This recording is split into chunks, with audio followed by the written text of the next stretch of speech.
Aloha family, today's episode is brought to you by National Center of Counseling Services and Training, because you can't control the factors that you are faced with in life. But if you go to nationalcentercst.com, they may be able to help you develop the tools to manage the experiences that you make out of it. Dr. Terry Lynn Kim is the founder of NCCST, and she actually was a guest on this podcast. And so we decided to partner up, and she developed NCCST with the focus of providing genuine, empathetic, and effective treatment in mental health services.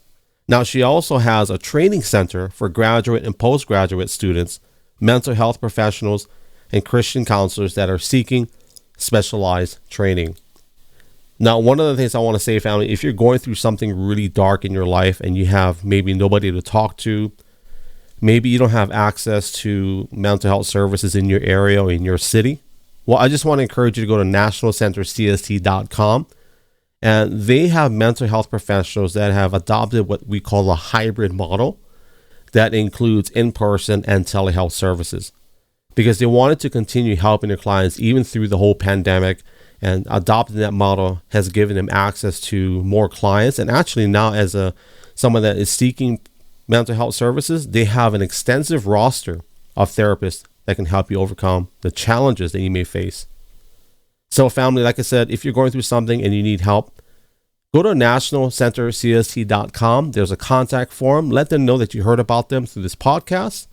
Once again, the website is nationalcentercst.com. Aloha family, want to announce our new merch is up. If you go to therealgilo.com, click on merchandise, it'll take you to our storefront. A very special limited run of our Vision t-shirts are up. Very special colors from Holy Land Light Olive, Sweet Banana Cream, Pure White, Sahara Desert Cream, and our final color of this offering is Sweet Baby Blue. Go to therealgilo.com, click on merchandise, check out what we have. We also have pickleball paddles in multiple colors. We have stickers. Also, our N Hakora branding, we have that as well. Beanies, coffee mugs, all of those things are in our storefront. Be sure to go to therealgilo.com, click on merchandise. And once again, family, thank you so much for your support. As we say in Hawaii, mahalo nui loa. Hopefully you guys are having a blessed day, no matter where you're listening from, whether you're in the United States, whether you're in Morocco or China, or whatever country. We've actually got a good repertoire of countries that actually listen and watch this podcast as well. So thank you for being here, family. We're just going to hang out. The title of today's episode is The Floor is Lava. Woke up every day like this. It's a brand new day. Hey. Wake up every morning and say it's a brand new day.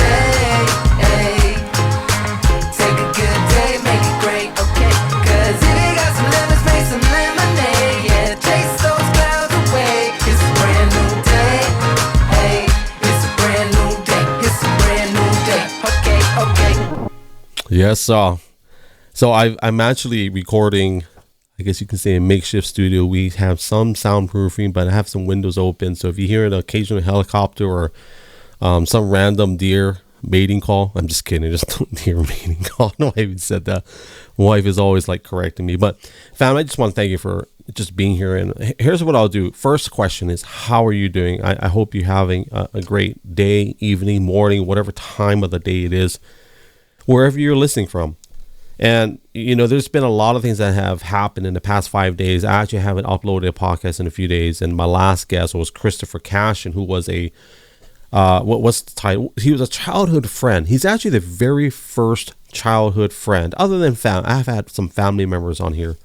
But when I was in South Carolina, he actually was one of my good friends. And as we went different ways, different directions. I moved 4,000 miles away back to Hawaii.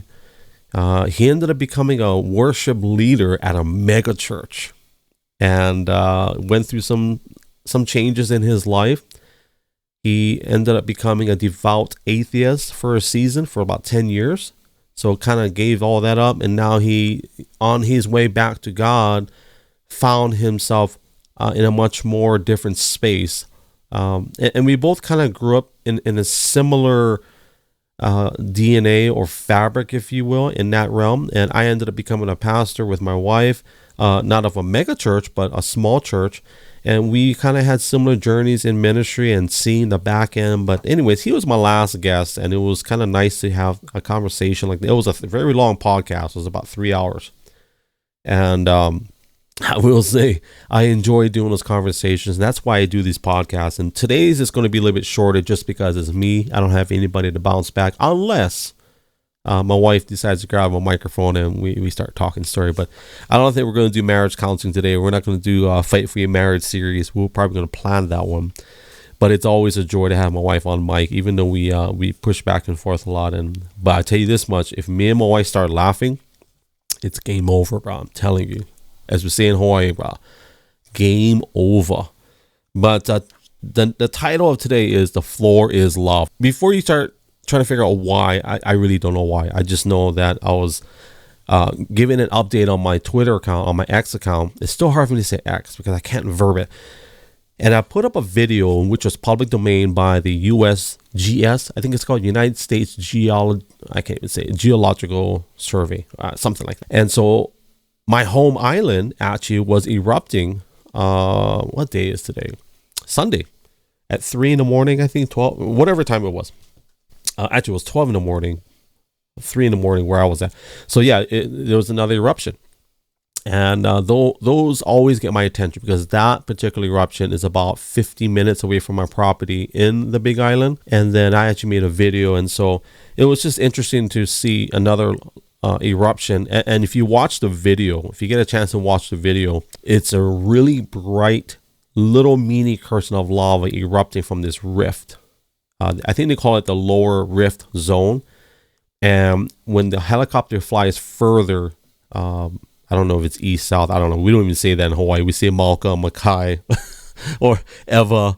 So anyways, the helicopter, as it moves further down, there's no lava, but you see a crack, bro, like a full on, I'm trying not to just talk pigeon, I'm trying to speak better English, but you see a crack in the lava. And it's not even like hard lava. It's weird. It's really surreal. It's something you'd see in like Lord of the Rings, like just a split in the earth. It's so cool looking. And so I posted that video and I actually added another 30 seconds of me walking up this crater. We call it fissure number 8. And on this crater, if you watch the video, you'll see something really cool. So anybody that's a follower of mine on social media, it's all the same. It's The Real Greg Lopez. The links are in my bio on all platforms. You can just click on it, take you there. But if you look on the ground, you will literally see gold flakes. Like you will literally see gold flakes on the ground. And if I have any geologists that are like geology nerds, if that's even a word, that's actually a compliment. When I was growing up, that wasn't a compliment, but today I think it is. But you see gold flakes, and I'll post some more pictures later, but there's literally gold nuggets and specks. So I don't know the purity of it because obviously it would be gone if it was legit 100%. But I do know that there is gold in lava, and there's also precious metals, all those things. So, but yeah, so I posted that, and it really opened up some things for me, some memories. And before I get into the memories, for anybody that doesn't know anything about lava, so for me growing up, we had, I think, 2 major eruptions. One was Kilauea, I forget what it was called, not Kilauea Iki. Oh, yeah. It was Kilauea Iki. And then the other one was Mauna Loa. And they were erupting at the same time on 2 different sides of the island. And I remember as a kid, I didn't fully understand or grasp what it really meant. But I do remember how stressful it was for the whole island, just because it was real. It was imminent. But it was also cool as a kid because we would go at night to go watch this lava eruption. And I will never forget just how amazing it was to see this whole curtain of lava. Like, it was just amazing. And I'm sure now that I'm older and if I watch it, it wasn't that majestic. But as a kid, it's like, wow. And then I remember watching Kilauea, which is a different type of eruption. That one was like I don't even know how to explain it. It's like if you was to boil like macaroni noodles in a pot and you just like you don't pay attention to it. That's what it reminded me. Just things boiling over, and just like it was such a interesting contrast to Mauna Loa, which is was like a full-on curtain. So for anybody that doesn't know, that we actually do have a huge mountain or mountains in Hawaii, and the tallest one is 13.8. 13.8? No, 13.6. So it's 13,600 feet. It's actually one of the highest mountains in the United States. And then Mauna Loa. I'm brain farting. But anyways, so we got Mauna Loa, Mauna Kea. They're both, let's just say 13,000. Now, however, on a scientific, geological, geeky, whatever, I'm trying to figure out the words here. So the actual mountain in itself is actually the largest mountain in the world when you measure from the actual mountain itself, from base to the top. So that's a little fact a lot of people don't even know. And another fact people don't know is that it's actually, we have snow too. So a lot of people, oh, you guys have snow? Yeah, we have snow in Hawaii. On the mountain, of course. We don't have snow on the beach, which would be kind of weird. So that's my rant about lava. The floor is lava. And the whole title, let's just be honest, the title was just, I think, a game or a TV show my kids used to play. Used to watch it on, I don't know what channel. I think it was Netflix, YouTube, I forget. But it's a game that kids will play. They'll say, the floor is lava, and you got to get off the floor. You got to find something to step on, with a cushion or a sofa. So, hence the title. And what I wanted to share with you guys today, family, is kind of updates and things that that affected my life in the past, I want to say couple of weeks. Before I started, my wife, she literally deleted, what was it, 3 hours of work, honey?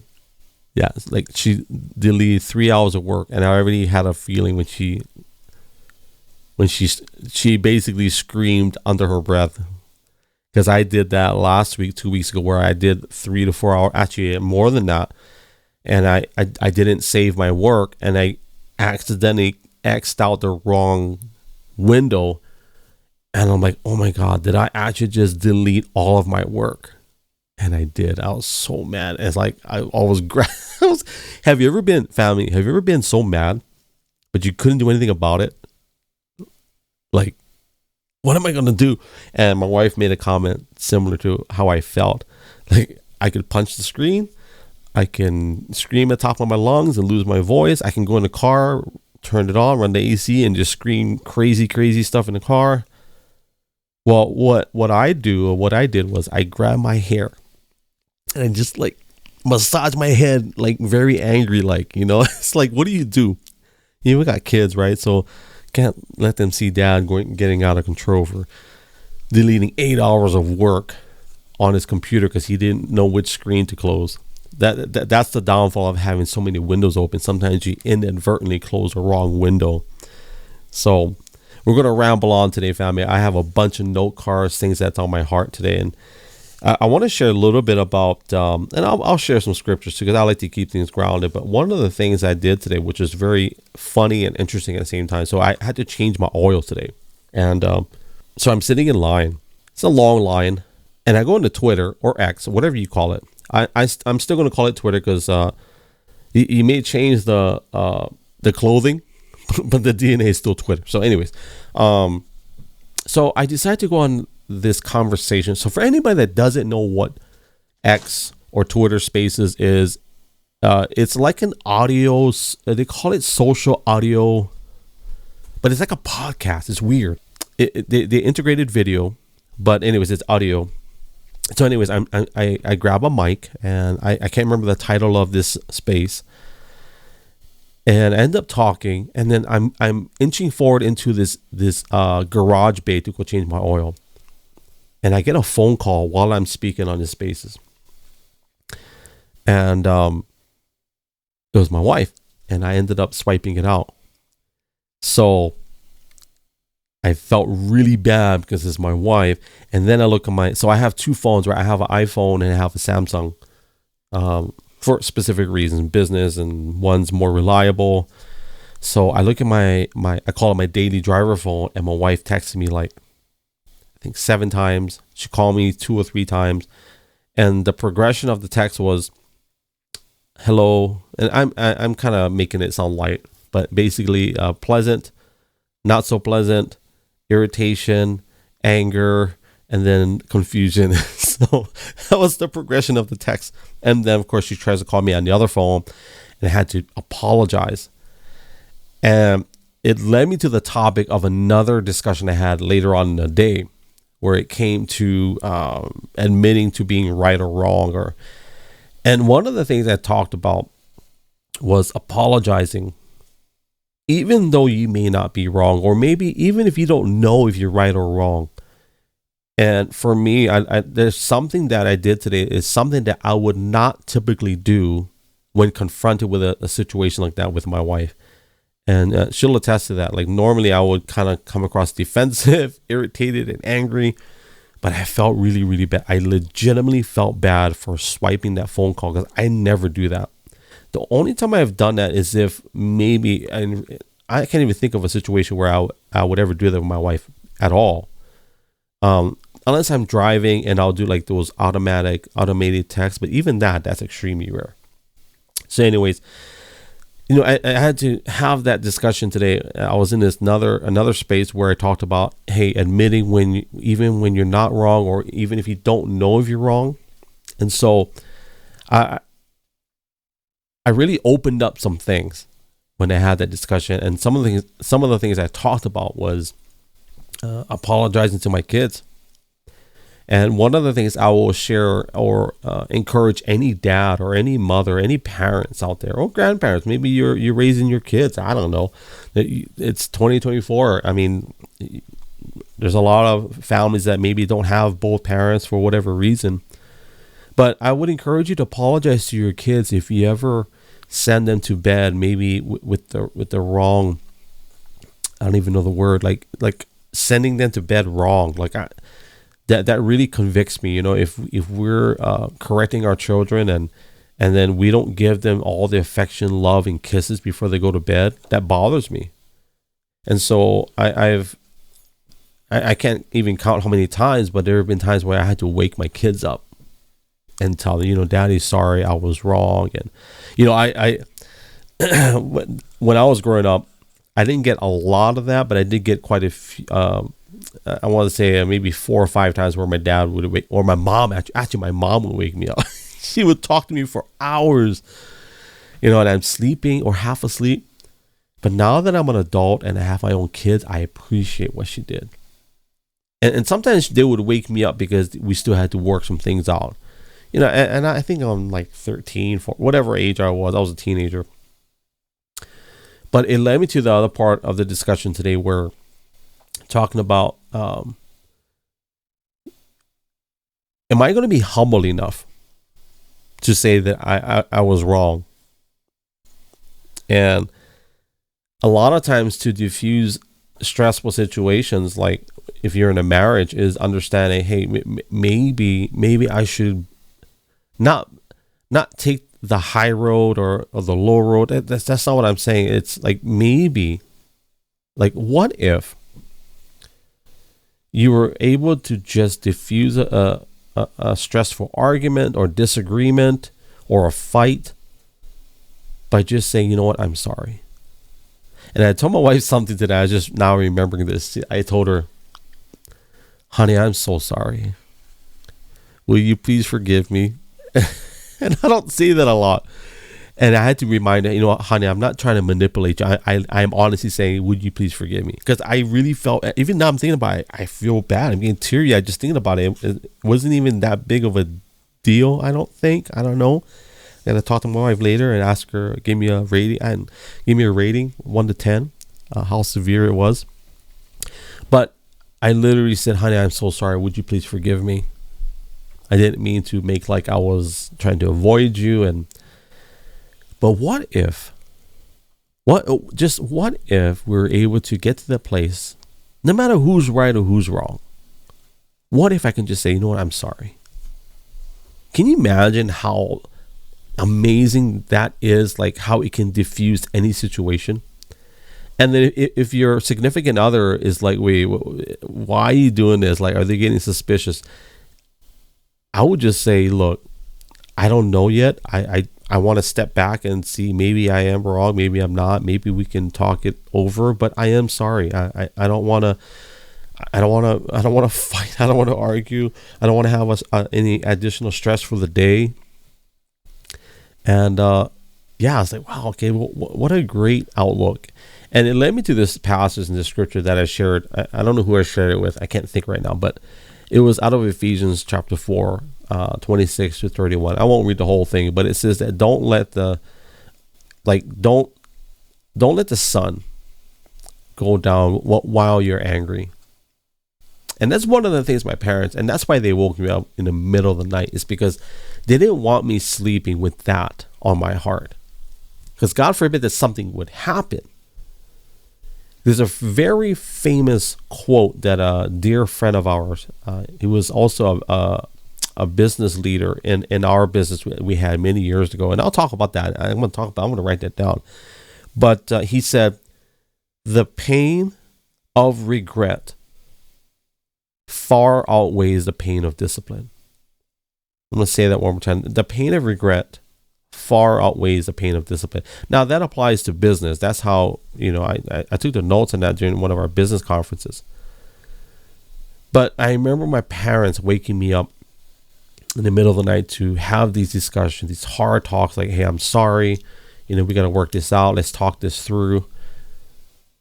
But imagine if we didn't adopt that. Now that I'm a parent, I have kids. What if I didn't adopt that? How crazy would it be that, God forbid, anything were to happen to anybody in our home? Can you imagine the heaviness of the regret that I would carry, or anyone in that situation would carry? Whether someone, passes away or gets deathly ill, or what's the word? Like my brother, for example, for those that, that don't know, my brother's been bedridden since 2021, October. So it'll be 3 years in October. And I shared with a group today that I look forward to the day that I can have a discussion with him. And even if it's an argument or whatever, I look forward to that day. Because the last time that he hugged me was in March 20th of 2020. So that's the last time I actually got a hug from him. Now, I hugged him a few times in between there since he's been in the hospital.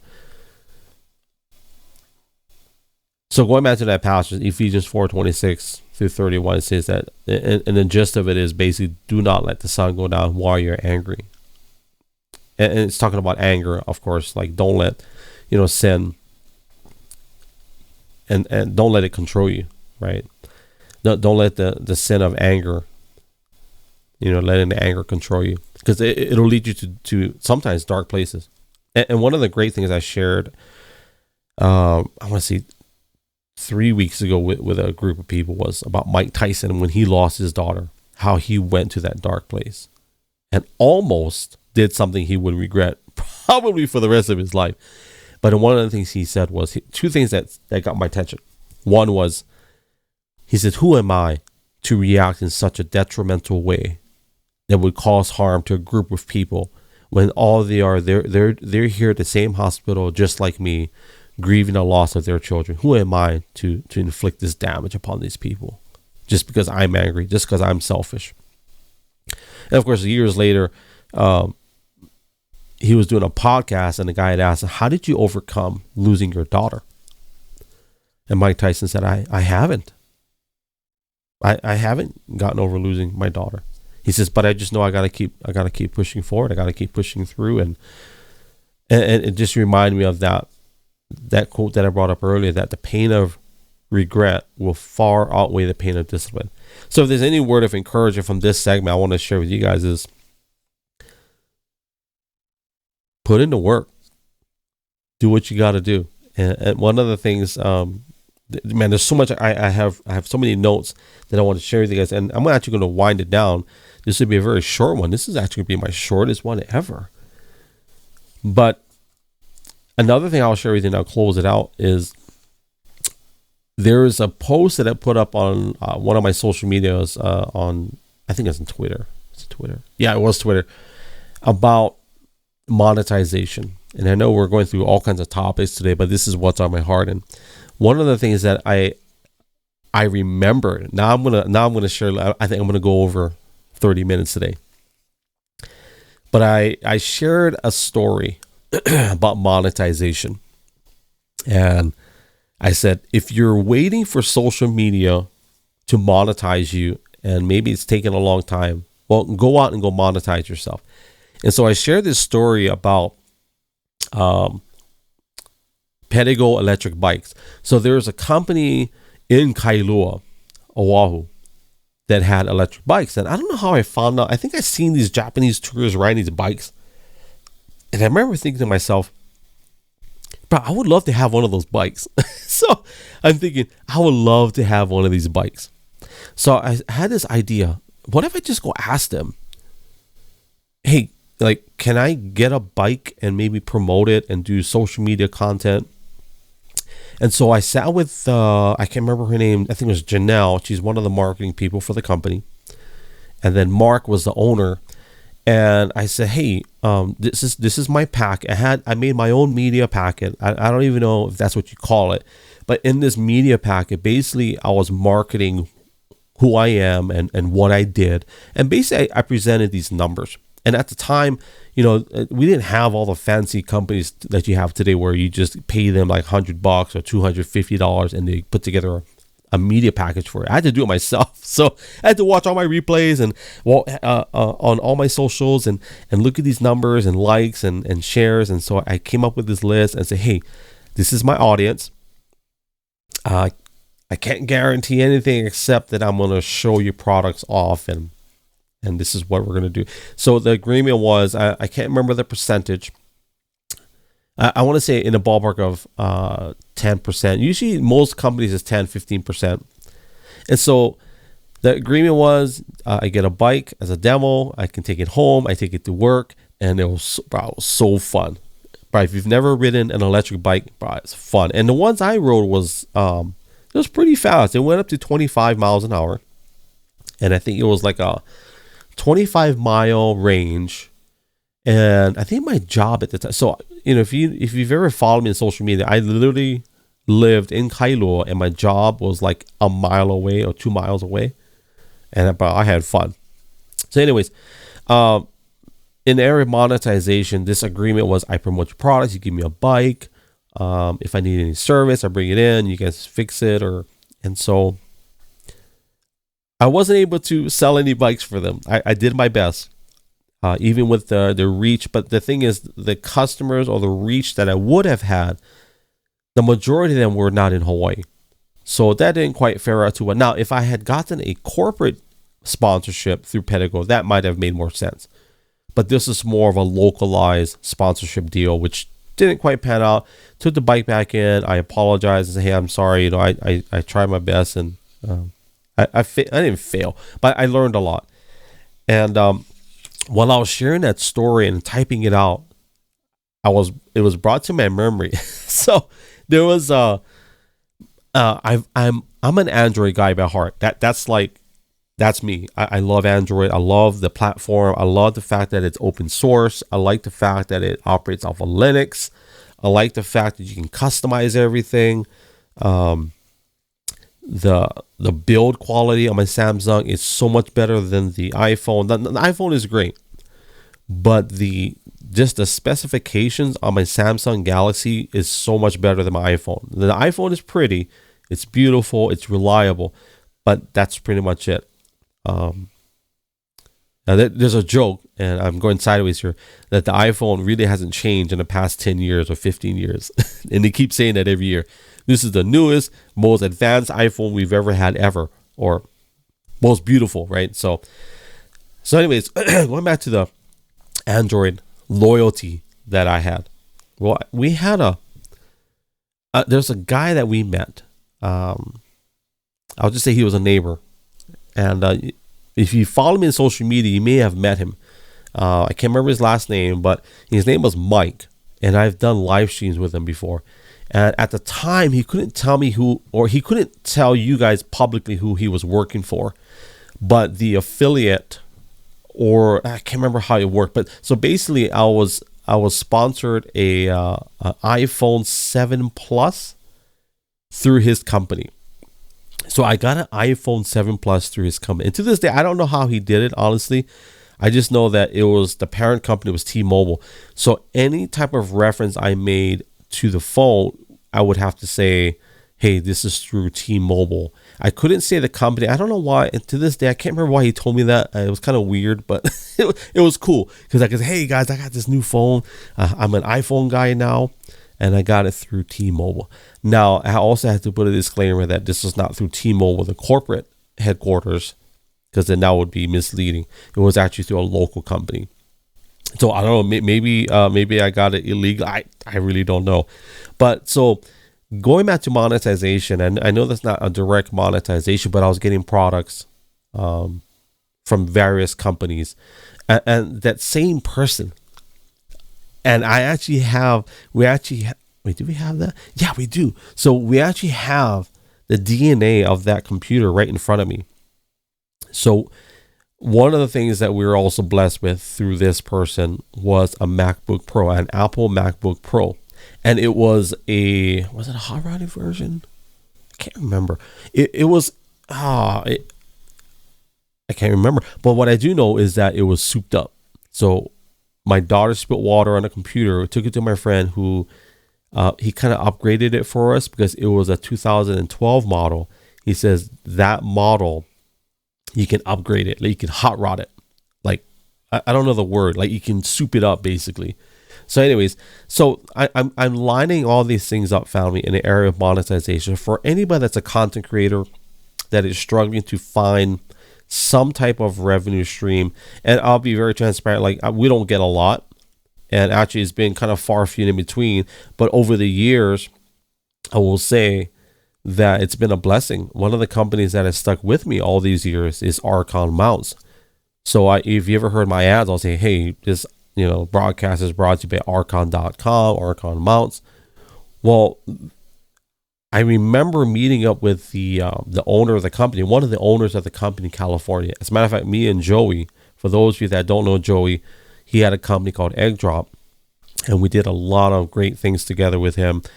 Me and Joey met him, one of the owners of the company, in Arcadia, California.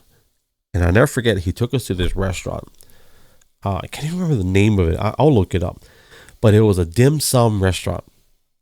And it was so good. I remember that was kind of his way of just taking us out, and we got to know each other. And so after that, we went to his corporate headquarters, went to the studio, and it was such a lavish setup. I mean, cameras everywhere. There's like a recording studio. There's like an audio room. He has like a photographer who works for the company, and there's just products everywhere. And it was so cool to see that. And I was like, wow, okay, so this is what it looks like when a huge company like this locks arms with you. Well, they lock, I can't even say it. They lock arms with you, right? And I was like, okay, this is cool. And I think that year, or within a 2-year period that he was with the company, I remember him taking us out to dinner or to lunch, and he's telling us how much that they spent. And they spent around $30,000 just in product giveaways and promos to content creators. And I don't know of anybody today that does that, because I don't know if anybody's publishing those numbers. A lot of these sponsorship deals and partnerships today are more like, we'll give you a discount, but you got to buy it. So like, if you want to do a giveaway, you got to buy it. We'll give you a discount. And there's nothing wrong. Hey, that's still revenue coming in. But I say all that, fam. I'm going to land a plane on this topic, and we'll close it out.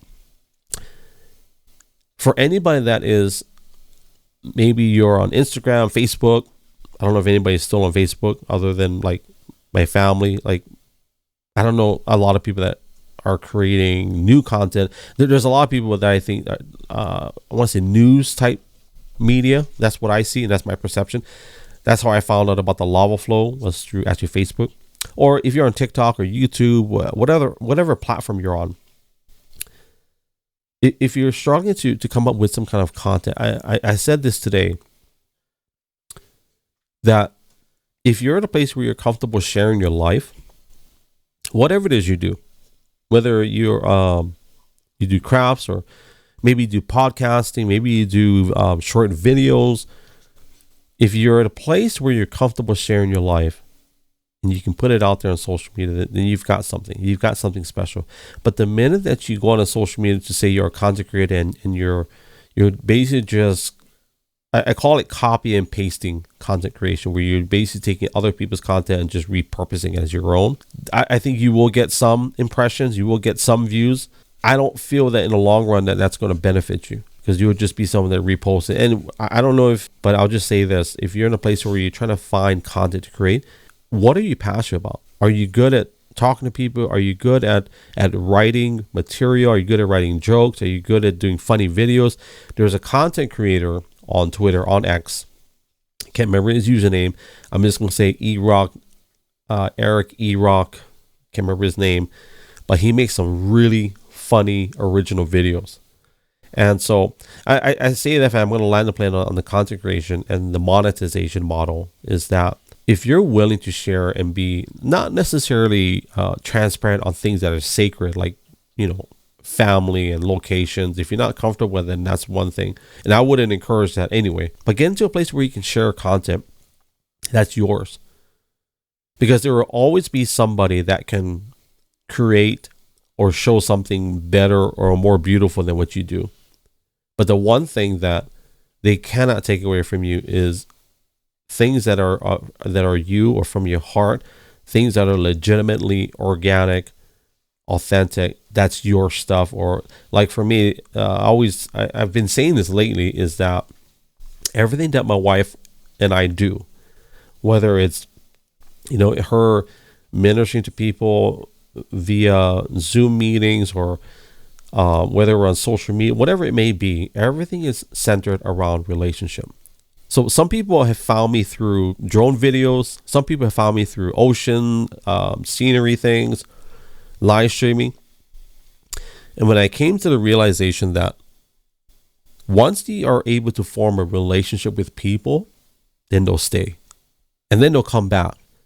And then no matter what you do, as long as they like you, as long as they like you, they're going to come back. And whether you offer products or services, on top of that, they'll be some of the best customers you'll ever have. And I think that's where I'm going to land it in that. And I want to just encourage you guys that, I know we talked about quite a bit of things in this short 35-minute podcast, but we led in with lava, and in Hawaii, the lava flow. I'm glad to report that it is officially stopped, but it's still active. It just hasn't been erupting for the past 12 hours. Now, it may have changed since I've been on social media today, but from the last time I checked, it stopped. I'm going to close it out, family, and I hope that you enjoyed. This is my shortest one I've ever done. I think, yeah, this is the shortest one I've done. And I do this for practice, but also to get ready for the influx. I've got some guests. I wish you could see my wall. Once they are able to commit to a time frame, it's going to get busy. So, E-Rock Nasty Cat. I just got sent a message from she's my accountability on Twitter. Tala_no excuses. E-Rock Nasty Cat. So, family, I want to just thank you for those of you that have been supportive of my journey, from live streaming to Instagram to YouTube to TikTok to Facebook, my website, buying stuff on my store, all that good stuff. But I just want to thank you for those of you that have stuck with me all these years. And I want to say this, in this season, in this chapter, it's going to be even more fun, because I'm getting into this conversation with people, not just people that are accomplished or have credentials, but just real people. And I'm looking forward to bringing on some guests. One of my dream guests, I know it may sound weird or funny. One of my dream guests is to have someone that I don't know the right word. I don't want to sound weird, but I don't know if you call them refuse collectors. I just call them trash man. Like when I was a kid, I always admired the trash man. It's like, I love, man, he come down the street. I was so excited, bro, to see this rubbish truck, bro, come down the street, and you hear when they reverse, like beep, beep, beep. And then you see these two guys, they grab those trash cans and they just throw the trash in the rubbish truck. And then once they pull that lever, oh, I love that. Like they pull the lever and you see that whatever you call that, the trash compactor, it would squish everything out or up. And I was always fascinated with that. And it's kind of gross now I think about it, but I don't know what you call it. I just call it juice, all the rubbish juice dripping onto the road. So gross. But that's what I want to have. I want to have a rubbish man as a guest. Trash man. Okay, trash man. Yeah. That's my dream. One of my dream guests. Tala said sanitation worker. Thank you, Tala. I don't know. That sounds like I'm trying to be gentle about it. I think I just call him trash man. But yeah, that will be my dream guest. I want to talk about like, hey, what did you find? Because my brother-in-law, oh, bro, he had some amazing Christmas presents. I'll tell you right now, some amazing Christmas presents he would give us because he would find all kinds of treasures. So anyways, that's it, family. Thank you for listening. On behalf of my family, it's kind of late here where I'm at. I don't know what time it is. Oh, 12:21. So I'm going to end it. Don't forget, you can go to my store, buy stuff. It's therealgilo.com. All the links are in my bio. If you like my partners, my sponsors, do me a favor, buy products from them. Not going to lie, it supports us. And also, we have an online educational program, which we only have one class right now, but we're going to be adding more in the near future. So once again, family, thank you guys. As I always say, love you guys. God bless you guys. Ahui ho. Aloha and mahalo. Yes, sir. Chiu. Woke up every day like this. It's a brand new day. Hey.